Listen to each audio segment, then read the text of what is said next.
talk about studying medicine at Cambridge, isn't it? Yes, I am. I'm going to talk about how people come to us as mature students, and why sort of the multitude of reasons, which are often very similar to widening participation reasons. There's lots of reasons people's education is disrupted, as you discuss, or they change their mind about what they want to do in their career as they get older. So I work for a college, Wolfson College, which is only for mature students. So everybody there is 21 or over, or a postgraduate. So I have got a presentation to share, if that is okay. Can I share my screen? Yes, you should be able to. Okie dokie. Right, I will just get that all sorted. Hang on a second. Oh, except for now I've done it so I can't actually see anything anymore.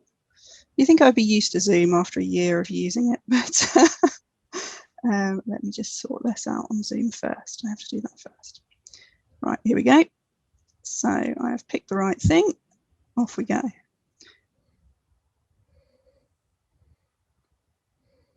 Right, here we go. Great. Okay, so so I'm not a medic myself. I just work at Wolfson College, and I have checked all my details with our Director of Studies for Medicine, so fingers crossed everything is completely correct. We are happy to answer questions. My email address is at the end if you think of any afterwards that you forgot during the presentation. So my aim is to give you an overview of what the options are for studying medicine at Cambridge as a mature student. Obviously, there are graduate medical courses at many other universities, but I don't have any sort of information on those because I only work at Wolfson College at Cambridge. So this information I'm going to give you applies to many of the Cambridge colleges. And yeah, let's get going. So first of all, why do you want to come and study at Cambridge? There's obviously lots of reasons people pick their university. Many mature students prefer to stay near their hometowns because they have families or other commitments that they need to be around for. So why might you want to come along to Cambridge?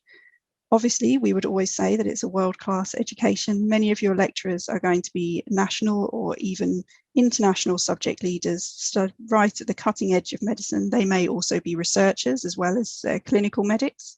Lots of teaching happens in conjunction with Addenbrooke's hospital.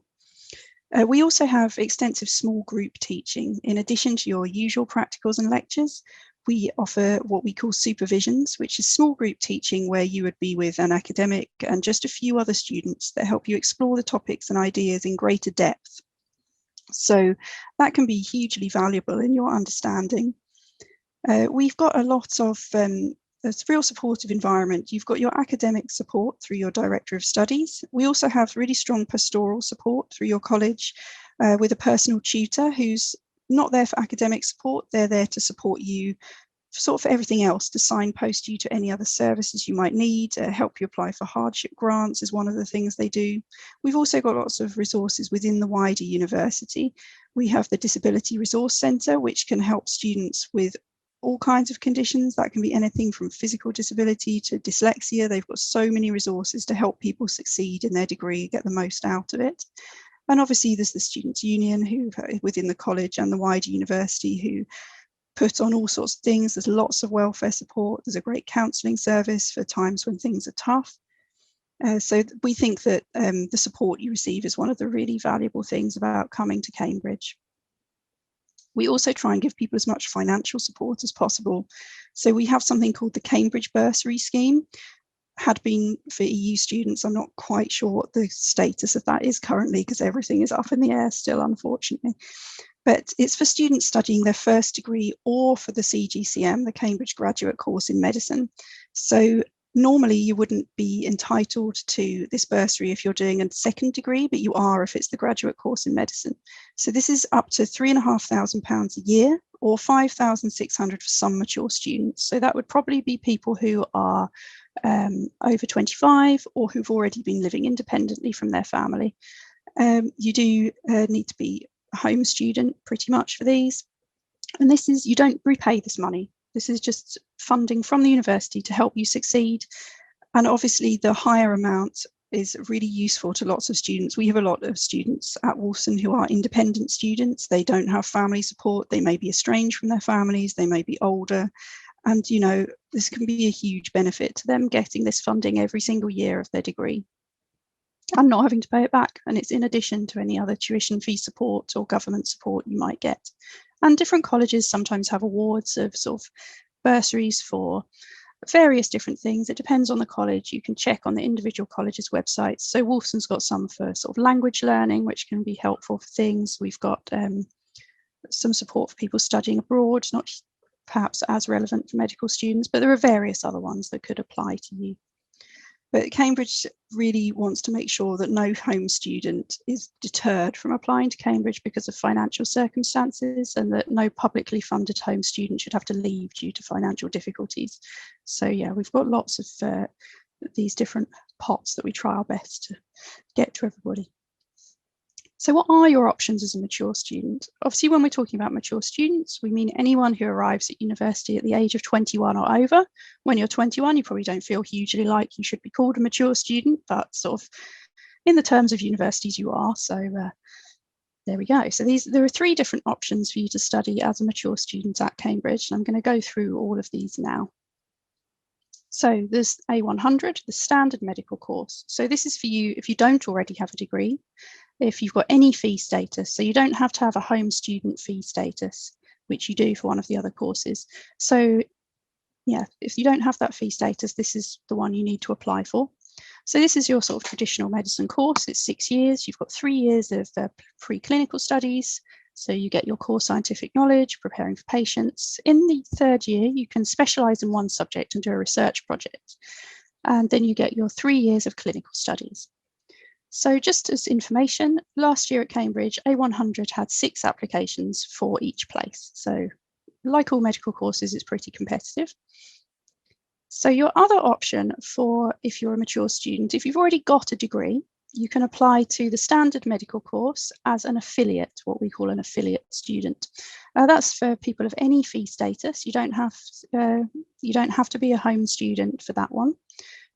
Basically what happens is during year 1 and 2, you do the core medical sciences and preparing for patients, but then you don't do the specialist honours year. You basically miss the 3rd year, and then you go straight into year 4, 5 and 6 of your sort of clinical studies. Not every single Cambridge college can accept students as an affiliate. Only Wolfson, St Edmunds and Lucy Cavendish accept affiliate applications. So Wolfson and St Edmunds are both mature colleges, so we are a whole community of everybody over 21. And Lucy Cavendish, up until last year, was a mature women's college, but it's now what we call a standard age college. So they're open to everybody from age 18 sort of plus, and they're open to men and women. They are strongly supportive of mature students still though. So, but these are the ones that accept the affiliate applications. So you say you can't pick, say, Trinity or Churchill and apply to them as an affiliate because they won't accept you. You need to apply to one of these colleges. So that's important to remember. And then, of course, we have A101, which is the Cambridge Graduate Course in Medicine, which we continually abbreviate to CGCM.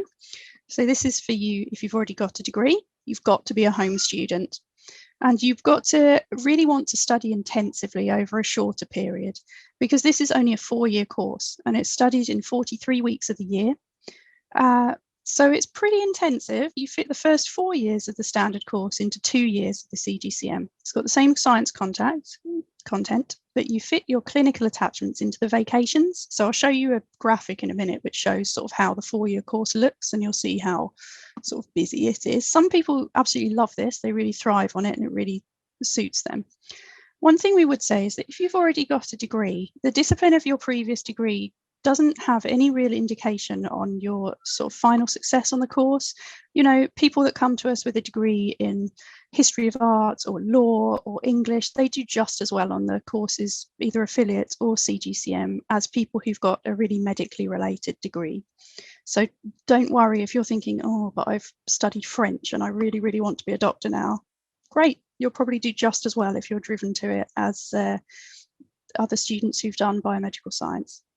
CGCM is Cambridge's most competitive sort of field of applicants. There are 13 applications per place in 2020. So it's pretty, there's a lot more people who apply to us who we know would make great doctors, but we don't have enough places for them. So it is a very competitive course. You get early clinical experience, which is brilliant, but you've got to consider if it's how you want to study.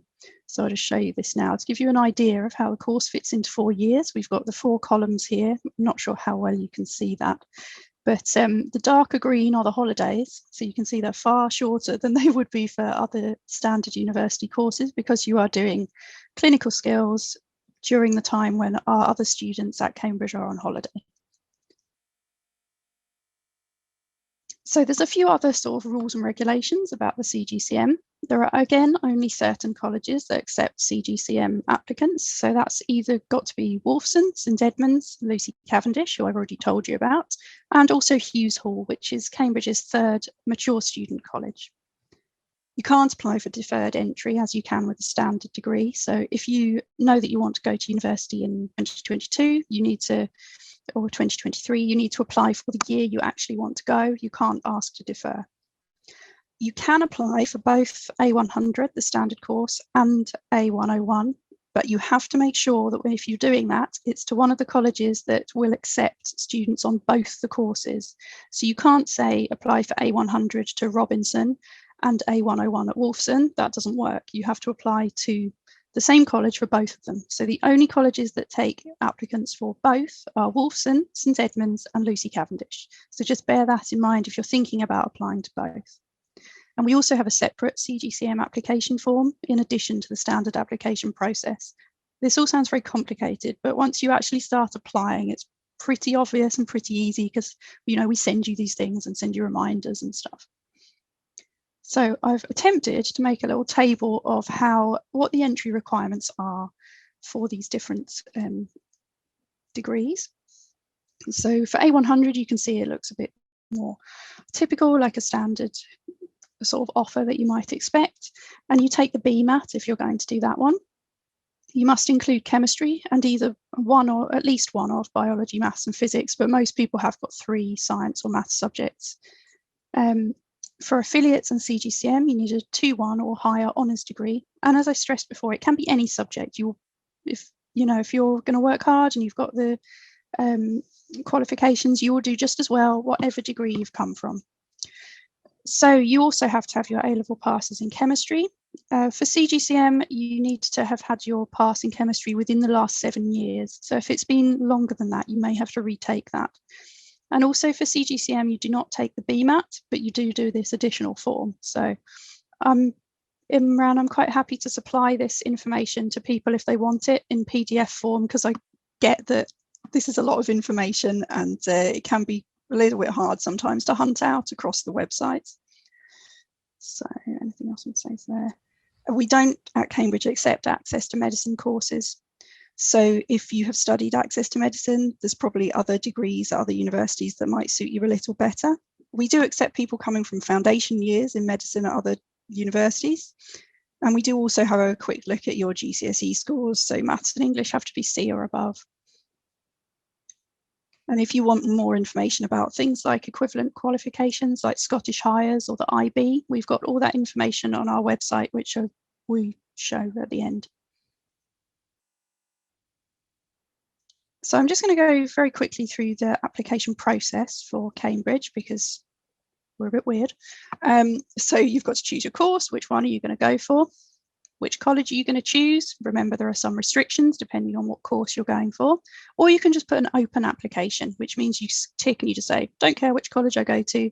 There are more similarities between colleges than differences. So many people that do this, everyone's happy with the college they end up with pretty much. But yeah, we would obviously say if you're a mature student, the mature colleges totally understand that you might not have had a traditional journey through university and through school and everything, and we really understand people with different backgrounds like that. So there are benefits to applying to a mature college who are going to kind of get you.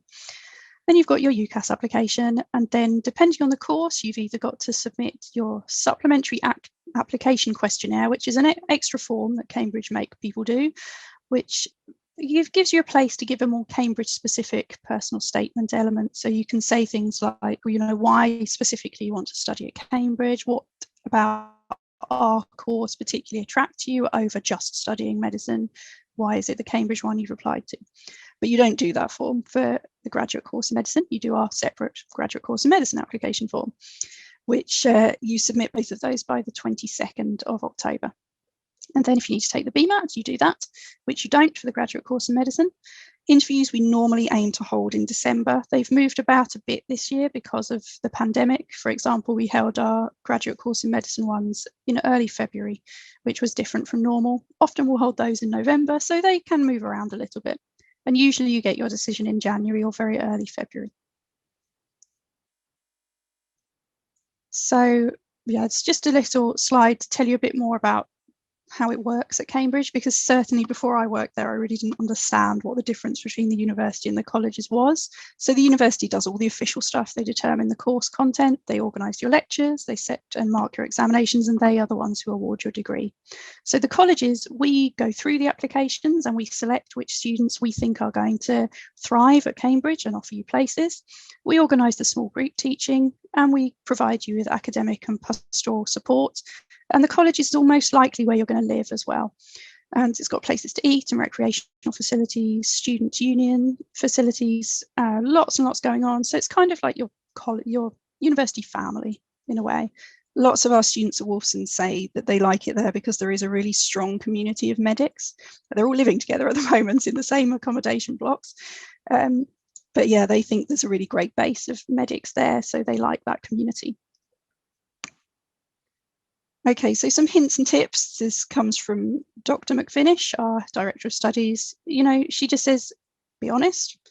Make sure you tell us about your motivation to study medicine. That's going to be particularly interesting to us if you're a mature student, if you've been working somewhere else or you did a degree in something completely different. Why do you want to change your life and come back to university? Because it's a big deal to come to university as a mature student, you know.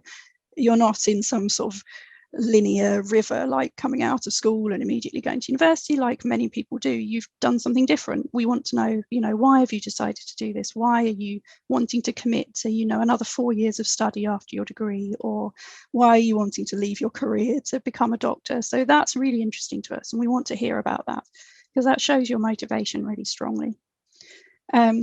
What sort of exploration of the subject have you done? What reading have you done, and other sort of what events have you attended? Have you done relevant work experience? Obviously we understand that's much more difficult right now, so don't be worried necessarily about that, but you know, lots of people have worked in relevant roles. We want to hear about all of that kind of thing. Extracurricular activities are lovely, and I know there's been a lot of sort of thoughts in the past that Cambridge is really interested in everybody being captain of netball and, you know, grade 8 flute and all this kind of thing. It's lovely if you've done that, but we're not going to take that into account in your application. We are really looking at, you know, your drive to become a doctor and your academic trajectory. So if things haven't always gone well in your academic career, don't really worry about that. We're looking about where you're going, not something that happened when, you know, you were unwell and you weren't able to complete your A-levels the first time around, or you were a young carer and you weren't able to do your best in your A-levels or your first degree or something like that. We're looking at where you're going, your trajectory.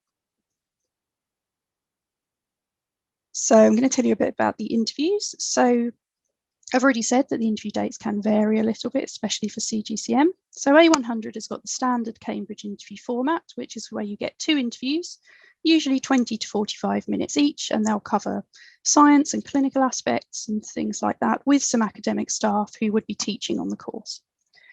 Now, CGCM is a bit different. It has multi-mini interviews. So Dr. McFinish described those to me as like speed dating. So speed dating interviews. So we have 8 stations of 5 minutes each. On Zoom, we did these as breakout rooms and it worked really, really smoothly. So don't let that concern you if you're worried about the next year or so still having to do those online. So the whole thing can last about 75 minutes because there are preparation stations as well.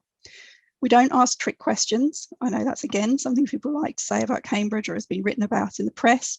Maybe people did that 20 or 30 years ago, but that's not happening now. It's not the final hurdle. It's not, if your interview is a bit shaky, there's absolutely no way you'll get a place. It could, we look at everything. We look at your academic qualifications previously, we look at your interview, we look at your BMAT if you've taken one, your all sorts of different things, and we look at that holistically before we decide who to offer a place. If you want information more about the interviews, you can look on the university's website. We've got YouTube, which has got some good interview videos. Just make sure you're looking at kind of official advice, because lots of people create video content about Cambridge interviews. Some of it's official, some of it's not. So, you know, just Some of the colleges have produced some about medicine specifically, so just be a little bit aware of where your information is coming from. If it's from somebody that's not a sort of member of the University of Cambridge or staff, then just check, are they speaking to the right people? You know, are you hearing from lecturers on the course and things like that, giving good advice? So that can be useful. So yeah, we talk about things in interview like, you know, we want to challenge you to think in new ways. They're discussion based, and we'll talk about things beyond what you know. We're not expecting you to have every single answer. We want to see sort of how you think. And they allow us to assess sort of whether your interests and aptitudes are best suited to our course. Often there are many more people we would love to offer places to that we can't always. So they just help us narrow it down a little, I suppose. So I thought you might want to hear from our students. There's quite a lot of text on the next few pages. I spoke to 3 of our students, one from each sort of strand of the courses we offer. I'm going to read out the text of what they've said for accessibility purposes. Most of us, or some of these students, are happy to be contacted by you and answer questions. So if you would like to, I think it was Lily said that she could do that on one of the slides later. So if you want to speak to one of our current students, you can email me with the address at the end and I can put you in touch. So first up, we're hearing from Simranjeet. So I'll just read out what he said. He said he's studying A100. He says, I arrived from India in 2015. In 2019, I applied to 3 universities for medicine. I didn't get a place for medicine due to a low UCAT score. I decided to take a gap year, during which I received my indefinite leave to remain and its A-level results. So I applied again in 2020 as a home student. I chose an open application through UCAS and I got offered to Wolfson College because I met the criteria for a mature student. I'm very happy to be part of the mature college. There's so much to learn from my fellow colleagues. For new applicants, I can say that if you think you meet the criteria for a mature student college, then definitely consider applying. The university has so much to offer you. So basically, Simranjeet's, some of his exam results didn't go how he'd hoped the first time, but once he had his A-level results in his hand, and he could see that they were really good A-level results, he spent some time working in a care home and he gained a lot of experience there, and he reapplied. So like I said before, if you've applied for medicine once and it didn't go how you wanted, you didn't get in, it doesn't mean it's the end of the story. The same happened to Simranjeet, and he is now studying A100 and doing really, really well. I also spoke to Andrew, who's studying A100 as an affiliate. So he already had a degree. He's from Scotland, and he says he applied to Cambridge as a long shot, but he's there now studying. And he says, I fell just short of the grades in school. I studied pharmacy as it was closely related, and after graduating, I decided to reapply for medicine. I was quite happy with the path I was on in pharmacy, but I thought I would always think, what if I had never applied? I picked the affiliate course as I really wanted the holidays. Medicine is an incredibly challenging course, and to condense it down to 4 years seemed just too much for me. I also have to work as a pharmacist to help to finance the degree, so the long holidays offer an ideal time to do that. I'd spent a year out of uni where I had my own flat and a full-time job, so to come back to being a student was a bit of a shock, but Wolfson is a great college with a lot of support and help and a big medical student base, which really helps. So yeah, I think I mentioned before that certainly the students at Wolfson enjoy the fact that there are lots of medical students there. And also, because Andrew's an affiliate student, he will not qualify for, I don't think, for the Cambridge bursary. So that's why it's more important to him to work during the holidays. And because he works as a pharmacist, that's obviously useful also for his degree. And last of all, I spoke to Lily, who's doing the CGCM. And she has told me she'd never considered studying medicine at school, but her degree in biochemistry really changed her mind because she enjoyed the clinical aspects of that so much. So she said, I got some work experience and volunteered to make sure medicine was really what I wanted to do. I applied to study graduate medicine, but I didn't get in anywhere. So I worked for a year in a hospital as a healthcare assistant, which was invaluable experience. CGCM offers an intense level of rigorous scientific detail, which I thought I would really love. I also like that the course incorporates clinical placements from an early stage and cadaveric dissection. I picked the CGCM because you get more funding for it through student finance compared to the affiliate degree. The intensity of the course is a bit of a shock for everybody, regardless of background, so you won't be alone in finding the work a bit much at the beginning, but everyone gets through it and there are plenty of fun things along the way. So Lily did also tell me that if she had been in a position to be able to afford to do the affiliate medical course, she might have done, because it could have been preferable to use the holidays you could use to consolidate your learning and rest. But as she says, you could get this Cambridge bursary and more funding. So she decided to do CGCM. She also told me she was initially worried that it would be hard seeing her friends moving on with their careers while she went back to uni, but actually that hasn't worried her at all in the end. And she is happy to be contacted by people wanting to know about the course by email, so you can get in touch with her through me and I can sort of link you up together. So if you want to find out more, we've got lots of websites. There's the General Cambridge Medical Schools website there. There's the undergraduate study website, which is listed there. We also have a virtual tour for the university now, which is actually really cool. And you can see around the different colleges and the different schools. So you can look at the medical school and things on there. And if you do want to get in touch with me, I can tell you more, put you in touch with other people about studying at Wolfson. But all the mature colleges, so St Edmunds and Hughes, are really happy to help with questions. We know that mature students haven't always or even often had the standard career or university path, and we can give you great advice on sort of what you might need to do to make your application competitive. And yeah, we're there to help, basically. So I'm happy to answer questions now if you have got any. I'm aware lots of people on this call probably aren't mature students, but hopefully there's a few who've got questions. Thanks, Hannah, for that excellent talk. I've been writing down a few questions that our students have been asking. One question is, I think you mentioned that you can pick, you have a choice, you can pick the colleges you want to apply to. Yep.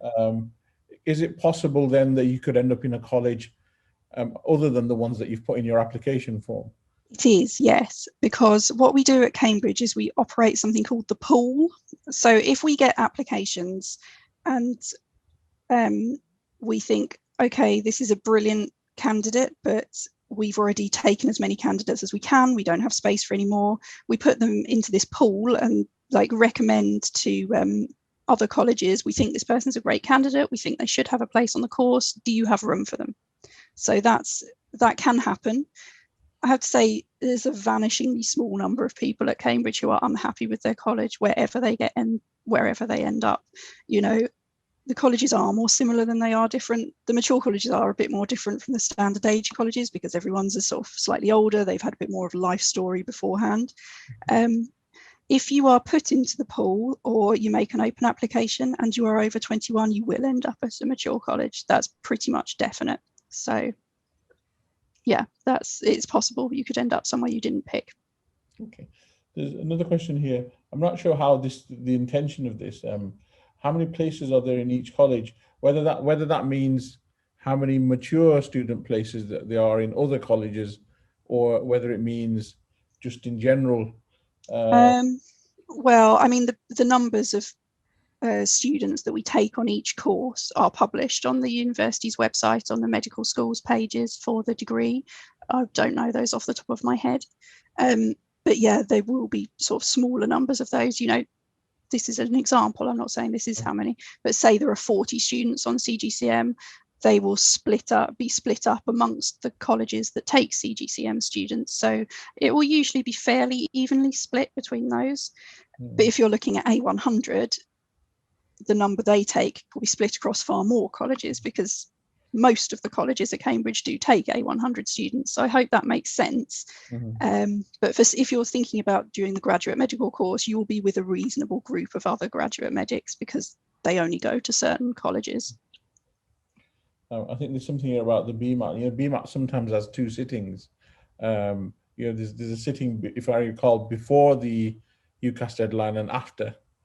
I think we normally tell people to take it in is it November that there normally is one? Yeah, so they can't sit the earlier one. I would need to double check that. That's quite a nitty-gritty question that I don't necessarily know the answer to. I know we normally tell people to take the November one, but I don't know if we are like ban people from taking the earlier one. Who asked that question, please can you check with the university if that's the case. You know, we don't want you sitting the wrong one and not being eligible to apply. I think the final question here was, is any particular extracurricular activities you would recommend or that would be looked upon favorably? I mean, really just things that show that you have a wide and deep interest in studying medicine. There's Cambridge is great for running all kinds of different, you know, we run lots of free lectures, which at the moment is actually brilliant because they're all on Zoom. So you can just watch them all from wherever you are. So, you know, you can attend things like that to show that, you know, we've had some recently from doctors talking about obesity and public health and things like that. Just, you know, show that you are really interested. I know it's hard at the moment because of the pandemic. You can't just walk out and get work experience really easily like you probably could before. So if you want to find things like those lectures, the university has a science festival. That's a good place to start. The individual college websites will have them. I know Wolfson's website has got a big list of what we call the media page, which has got all our pre-recorded lectures. You can look at the medical school's website and see what events they've got on. There are so many of them all over the university. I couldn't put every link to where they all are, but if you follow the university on social media, you'll find out about the events that are going on and the colleges you're interested in. So that's just one example of the kind of things you can do. I mean, reading things, if you're interested in a particular topic within medicine, just read loads of books about it and papers and things like that. And then you will be able to talk about that in your personal statements and talk about that in your interview. So they're all sort of positive things. I can see there's loads of stuff in the chat now, but yeah, I can't link to where all they are because there are so many of them, but start off on Wolfson's website, I would say. So if you didn't study biology, well, it's chemistry is the number one that you have to have. Most people do have biology, so you could take the A-level sort of independently. If you wanted to study biology, it could well be useful to you. And if your A-level chemistry is over 7 years ago, you may have to retake it. So you probably the best thing to do would be getting in touch with an admissions tutor at a college you're thinking about applying to. So if it's only the CGCM, it has to be within 7 years. So that would be one of the colleges that takes graduate medics. Okay, all right. Thanks very much, Hannah, for joining us. And apologies for getting your title horribly wrong. That's all right, because the university is so hugely confusing. We do have students in some colleges that act for the Students' Union and are called access officers. So it's really similar to my job title. So yeah, if people want to email me, my email address I will just put in the chat, and I can pass you, sort of link you on to admissions tutors or potentially current students and things like that. But good luck to everybody with what you're choosing to do right now. Thank you, Hannah. Okay.